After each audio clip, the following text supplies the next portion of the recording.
शंभू महादेवाच्या जमिनी आहेत त्या इथं खातायत.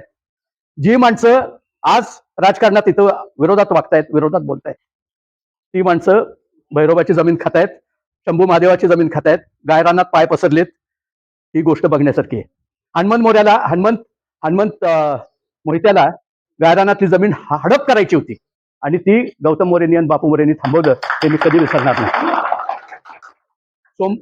सोमनथळीला झालेला तलाव, सांगवीला झालेला तलाव हा त्याच जमिनीत झालेला आहे. आपण सईबाई साहेबाच्या पुण्याने पाणी पितोय एवढं निश्चित लक्षात ठेवा. संजू बाबांनी आणि रामराजांनी नेहमीच काम चांगलं केलेलं आहे. विश्वजित राजे ह्या तरुण पिढीच्या सेवेसाठी आपण दिलेले आहेत. हे गाव वसवलंय आम्ही, हा तालुका वसवलाय आम्ही. आमचे पूर्वज 1244 साली इथं आले त्यावेळेला हा ओसाड तालुका वसवलाय आम्ही आणि हा कधीच सोडून आम्ही जाणार नाही. आमची पुढची पिढी देखील हा सोडून जाणार नाही आणि हा तालुका वाचवण्यासाठी आम्ही जीवाची पराकाष्ठा करू हे आम्ही तुम्हाला निश्चितपणे सांगू शकतो. राहिला प्रश्न भाजपचा. भाजप हा शेठजी भटजीचा पक्ष. आपण जर आता जागे झालो नाही तर फुले शाहू आंबेडकर शिवशाहीचं स्वप्न आपल्याला विसरावं लागेल आणि सगळ्यांना जाणवं फास देईल एवढं तुम्ही विसरू नका. हे त्रासदायक आहे.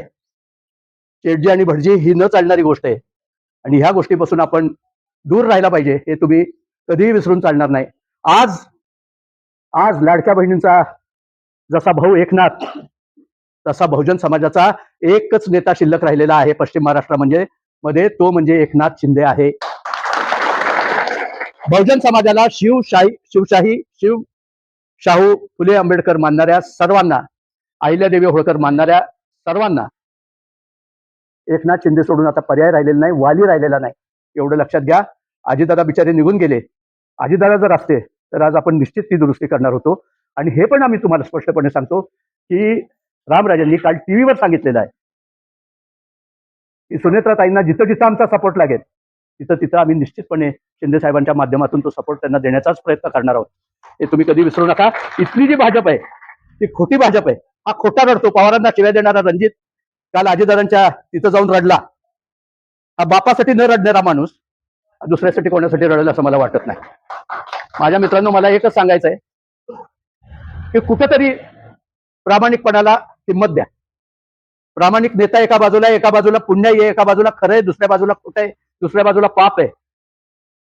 राजगट हा तुमचा आहे, कामाचा आहे, सत्याचा आहे. एवढा जिवंत ठेवा. एवढा आज या ठिकाणी मी सर्व गावांना सांगतो. तुमच्या कुठल्याच बाबतीत मी कमी पडणार नाही एवढा शब्द आज या ठिकाणी देतो. ज्याची जी अडचण असेल ती माझ्यापर्यंत येऊन माझ्यापर्यंत पोहोचवावी. ती अडचण मी दूर करीन एवढंच या ठिकाणी सांगतो आणि आपल्या शब्दात बोलून